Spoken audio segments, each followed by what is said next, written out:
É conflito de gerações o nome da live. Mas não é porque nós estamos conflitando gerações, espiritistas que viraram umbandistas ou se reencontraram na Umbanda, e nós umbandistas, desde quando nascemos, temos, digamos, uma luta constante para preservar um legado, para preservar uma tradição.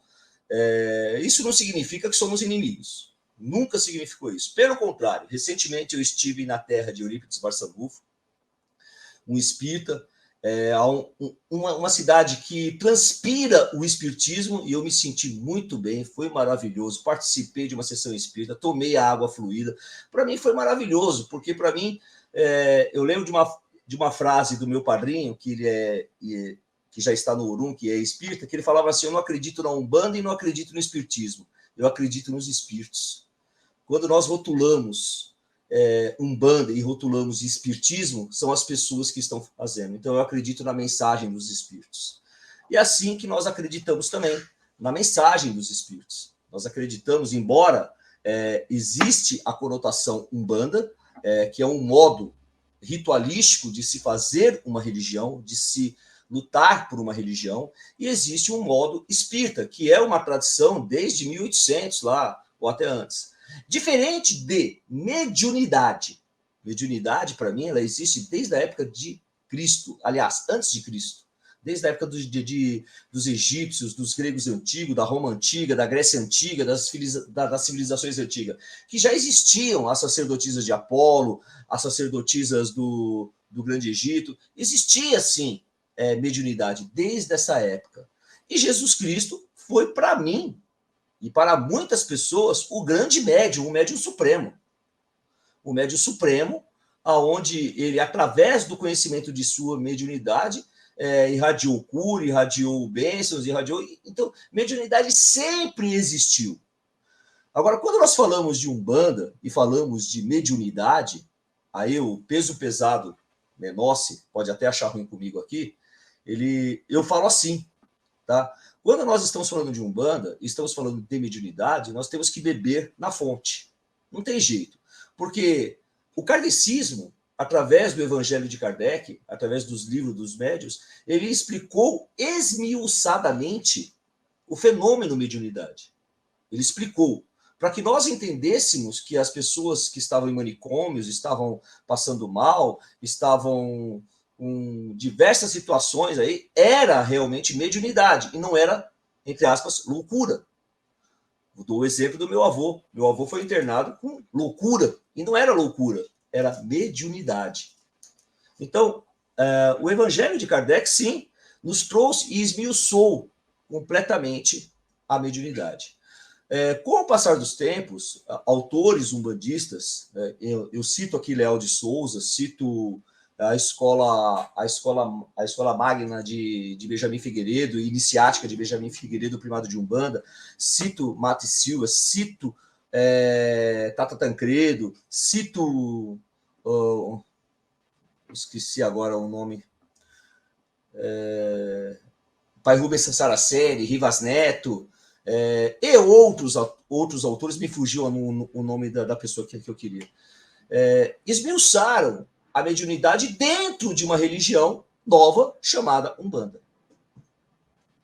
Isso sim, aí sim, nós começamos a tratar a mediunidade separando do modo espiritismo, do modo espírita, e praticando somente a parte Umbanda. Umbandismo, ou Umbanda, a Umbanda, como todos falam, né, alguns falam. Isso eu não vejo nenhum mal. Eu não vejo nenhum mal. Porque nós precisamos ter uma fonte. E a fonte foi a teoria de Kardec. Eu não vejo nenhum mal nisso. Mas vejo mal. Vejo mal, sim, com todo respeito aos arautos de Kardec que estão aqui ali do lado do ringue se aquecendo. Vejo mal quando um espírita chega para mim e quer impor doutrina espírita dentro da Umbanda.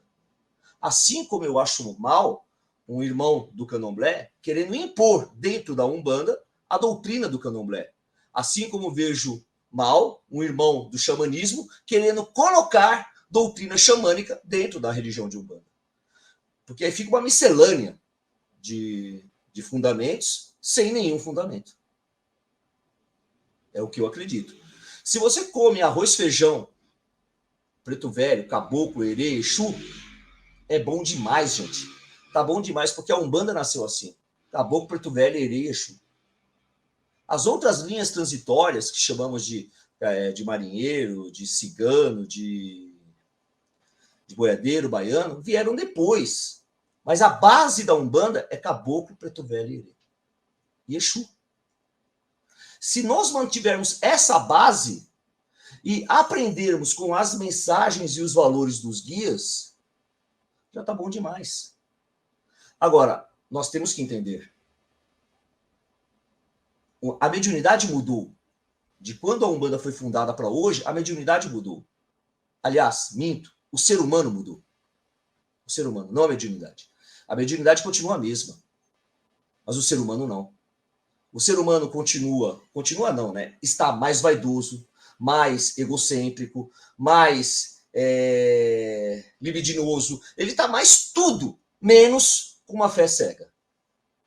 Ah, mas eu não posso ter a fé cega, eu tenho que estudar, eu tenho que aprender a afirmar, eu tenho que aprender sobre Exu, eu tenho que fazer isso, tenho que fazer aquilo. Eu vou me perguntar, por que você não deixa o seu guia trabalhar? A partir do momento que você deixar o seu guia trabalhar, ele te traz todos esses ensinamentos. É possível coexistir Umbanda e Espiritismo? Claro que é.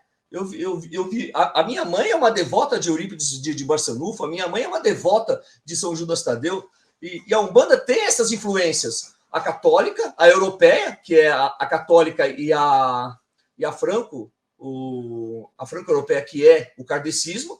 Temos a influência ameríndia, que é a influência nativa, e temos a influência africana do candomblé. Qual que é o problema de termos essas influências? Não há problema nenhum. Que é aí que nasceram as vertentes. As vertentes de Umbanda Molocô, Umbanda, acho que é do Tata Tancredo, Umbanda Molocô, Umbanda esotérica do Rivas Neto, a Umbanda, que é a Umbanda espírita, que é praticamente de Zélio de Moraes, a Umbanda mais ameríndia, mais nativa, que é de Benjamin Figueiredo, e assim foram construindo diversas vertentes. Agora, hoje em dia, o que eu não acredito, e me perdoem, eu não acredito numa Umbanda hindu. Eu não acredito numa Umbanda americana. Eu não acredito numa Umbanda alemã. Eu não acredito nisso. Eu acredito que tenha Umbanda nos Estados Unidos, que tenha Umbanda na Austrália, que tenha Umbanda na China, que tenha Umbanda no Japão. Eu acredito nisso. Porque o próprio Caboclo das Sete Cruzilhadas disse que ia espalhar a Umbanda. Isso é fato. Acabou aí, ponto final. No entanto, existem pessoas que trazem fundamentos de outras religiões querendo colocar na Umbanda. E aí começa o nosso conflito de gerações. O nosso conflito de gerações. A Umbanda está pronta. É preciso preparar. Umbanda tem fundamento. É preciso preparar. E aí começa a nossa live de hoje.